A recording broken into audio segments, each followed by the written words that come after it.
à la fois des apôtres. La manière que les apôtres étaient baptisés, c'était au nom du Seigneur Jésus-Christ. Vous voyez qu'il a reçu un ministère de restauration, c'est-à-dire remettre chaque chose à sa place. Et lorsque William Branham est venu, il nous a dit qu'il n'a pas trois dieux, il n'y a qu'un seul Dieu. Et nous avons vu qu'il y a beaucoup de choses. Il est entré à partir de Genèse jusqu'à Apocalypse, parce que rappelez-vous, ma soeur, les livres d'Apocalypse, même le pape n'est pas osé y entrer. C'est réservé exclusivement pour un prophète. Parce que Dieu, c'est un époux. Mais comment un époux avec une épouse peut cacher les secrets à son épouse?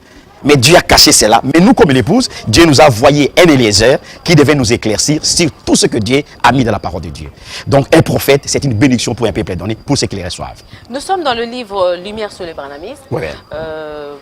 Les uns, donc, dans ce livre, on condamne à Branham le fait de s'authentifier comme étant prophète, alors que vous dites vous-même que le prophète lui-même ne se présente pas. Oui. Mais Branham, lors de ses discernements, on dit qu'il dit, croyez-vous que je suis un prophète?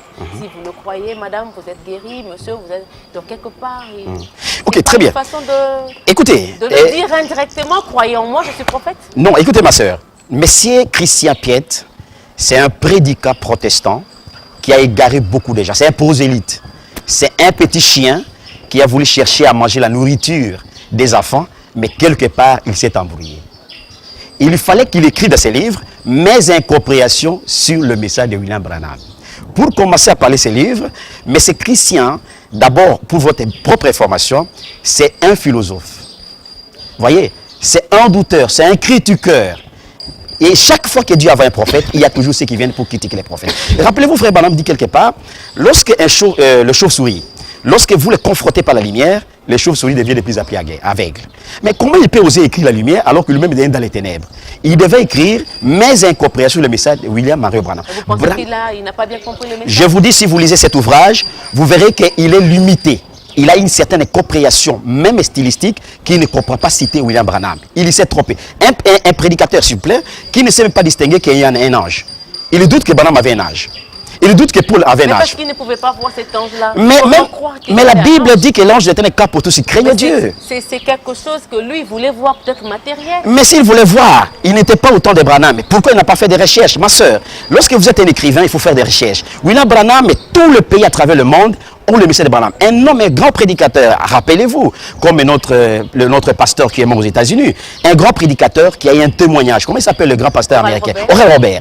Et l'autre là qui a fait le monde, Billy Graham. Et l'autre là qui est venu en Afrique plusieurs fois, Thomas Mann.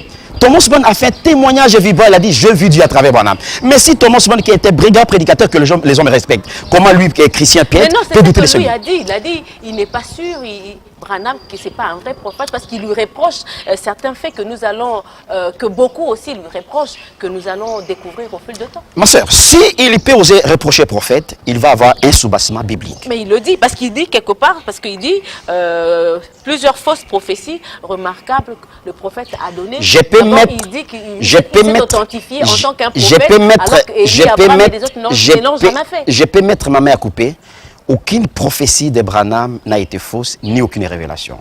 C'est que le Messie ne comprend pas, il ne sait pas faire la différence entre prédiction, prophétie et la révélation. Mais quand vous dites prédiction, prophétie, révélation, quels sont les trois différents? Quelle est la différence que vous faites entre ces trois? Très bien. Même en anglais, la prédiction, c'est-à-dire un raisonnement probable.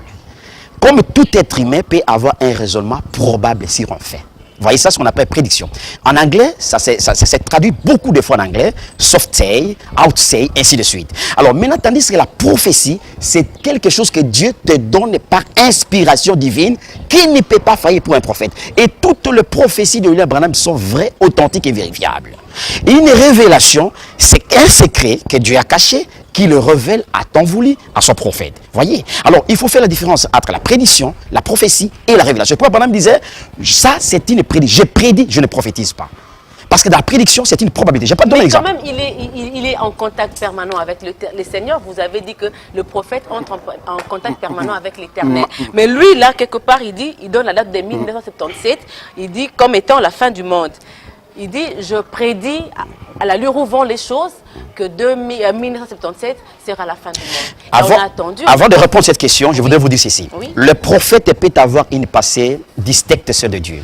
Rappelez-vous, lorsque Nathan était allé voir David, Nathan dit à David, David a dit, Nathan, qu'est-ce que je peux faire? J'ai gagné, j'ai la victoire et consort. Qu'est-ce que vous me conseillez de faire? Je vais construire une maison pour l'Éternel, parce que moi j'habite dans une maison des cendres, et l'arche de l'Éternel habite dans quelque chose qui est une petite hutte. Nathan dit, allez-y, l'Éternel avec toi. Vous voyez ça? Mais la nuit, Dieu vient dire, Nathan, non, moi, je vais pas qu'il construise la maison. Alors, tu me diras que Nathan, c'est un faux prophète?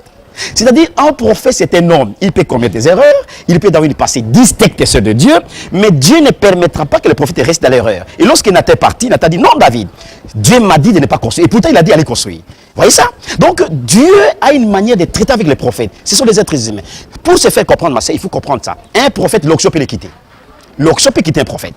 Élie, l'onction l'a quitté. Jean-Baptiste, l'onction l'a quitté. Il a dit, voici l'agneau de Dieu qui ôte le péché du monde. Il entre dans la prison et il dit, allez lui demander, c'est lui le Messie. L'onction peut quitter un vrai prophète, mais il est vrai. Vous voyez ça? Donc le domaine prophétique ou la connaissance prophétique, ça dépend d'un moment à l'autre. Ça dépend d'une compréhension biblique. Ça ne dépend pas de ce que vous dites, ça dépend de ce que la Bible dit. Alors pour ce faire, Branham n'a jamais donné une prophétie contraire à la Bible. Lorsqu'il fait la prédiction, par exemple, j'en ai un petit exemple simple. Oui. Lorsque j'ai dit, Dieu a traité depuis Adam jusqu'à Noé, ça fait 2000 ans. Depuis Noé jusqu'à Jésus-Christ, ça fait 2000 ans. Depuis Jésus-Christ jusqu'à ces jours, ça fait 2000, ça fait 6000 ans. Un jour est égal à 1, un jour est égal à 1000 ans, 1000 est égal à un jour. Donc vous comprenez que depuis